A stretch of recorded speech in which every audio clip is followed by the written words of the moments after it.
is NDTV. And you're watching NDTV Prime in association with Micromax.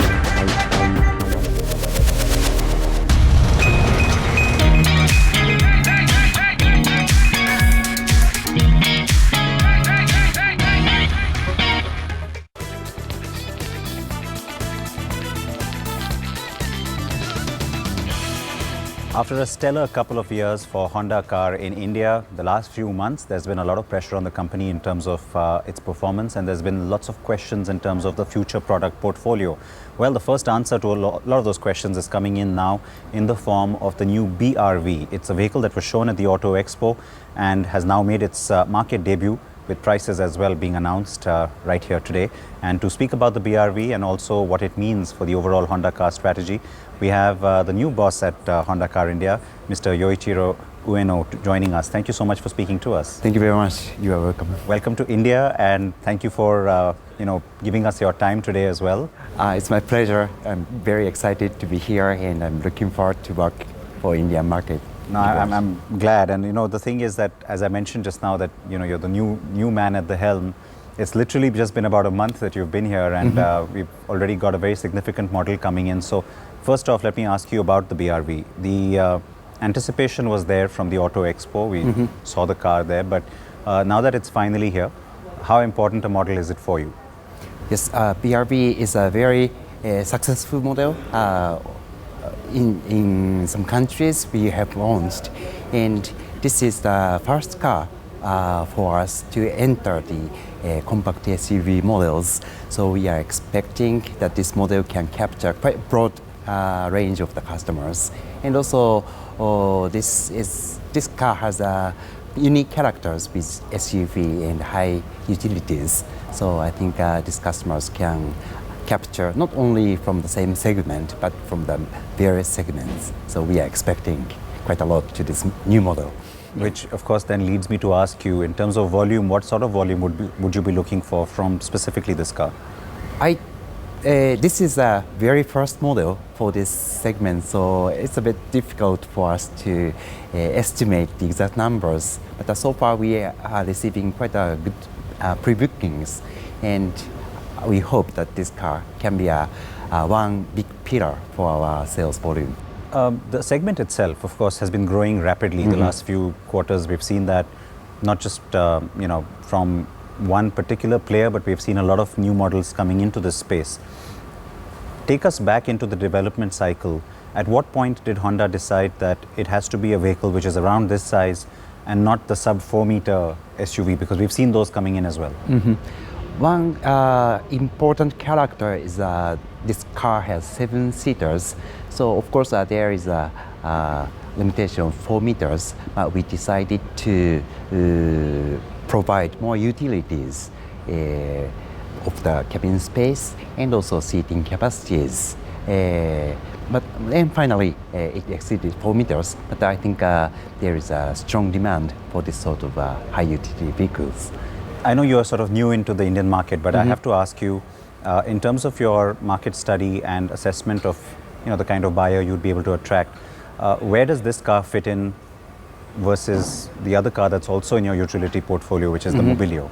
So do the two coexist, or would the Mobilio slowly sort of make way for the BRV? We developed this car independently, so this is quite brand new models, and this car has a very bold styling. We think that kind of a sporty and bold styling will attract quite young customers. And also this car has a 7-seater and quite good utilities. So it can accommodate a kind of a family use. So our target users is young customers as well as family owners as well. But would you continue to sell the Mobilio? We are selling Mobilio as well. The other thing that we've seen over the past few months now is you've always had a lot of capacity pressure because a lot of your models have been doing well. Amaze, for example, I think there's been a long waiting period in the past. So now between the two plants, how do you see capacity going forward? Would you be okay in terms of meeting the kind of demand you are foreseeing, or would you already be thinking about expanding capacity and looking at new maybe ways to enhance capacity. Recently, we have expanded production capacity by expanding the production of TAPUKARA plant in New Delhi, and our capacity is quickly expanded up to 300,000, which is so far quite enough for our current sales volumes. So far, I believe that we can accommodate the current demand to meet. What part of that capacity would you be looking at purely for domestic use, and is there any kind of an export strategy that comes in given the fact that you have such a huge scale now?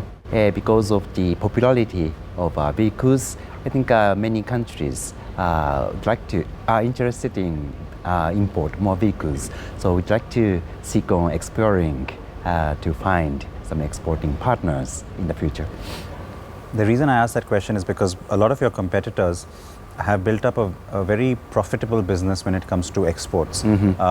Of course, I have to agree that in some of their cases, their domestic sales aren't that great. You don't have that problem. But from a profitability point of view, export becomes a very interesting area now.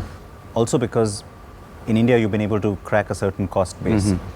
In the future, would you think a model like BRV, or I know Amaze, you're already exporting it to some markets, but would you think that there could be a larger export volume for Honda Car India? Really depending on how many countries would like to import from India. India is a very fastest growing market, and also I think our priority should be how a good sales network or sales operations we establish for domestic market. So far, I'd like to focus to domestic market first, and in the future, if there is a demand from surrounding countries, we are willing to support these countries to export our products. A few years ago, we used to criticize Honda, saying the rest of the market is moving towards diesel and Honda is too slow. Then, of course, Honda came with its 1.5 diesel engine. You've been very successful with it as well, and you've sold large volumes. Today, we find a scenario in the market where, again, there's uncertainty around diesel. Given the kind of investment you've made towards diesel, both as Honda globally and Honda in India, what is your overall assessment of the current situation? Do you consider diesel to still be a huge driver of growth for you? So yes, implementing small diesel really helped us increase our sales volumes.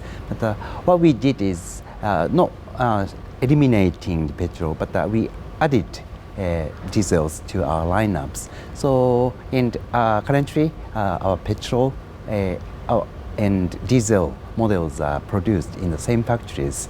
And fortunately, we are achieving a very high flexibility to switch the production between diesel and petrol. So far, we are managing to accommodate the shift of the demand to supply the proper products to the market. It's not a huge shift still. I mean, right now, diesel is still fairly popular, though, in most parts of the country. But do you think that the shift will be greater going forward, because especially a market like Delhi now becoming more pro-petrol? It really depending on the petrol price or government policies. So far, we are closely monitoring the market demand change, and would like to accommodate ourselves to meet the kind of demand in the future. It is time for us to take a very short break here, but we have plenty more we want to talk about with Ueno-san, so stay tuned.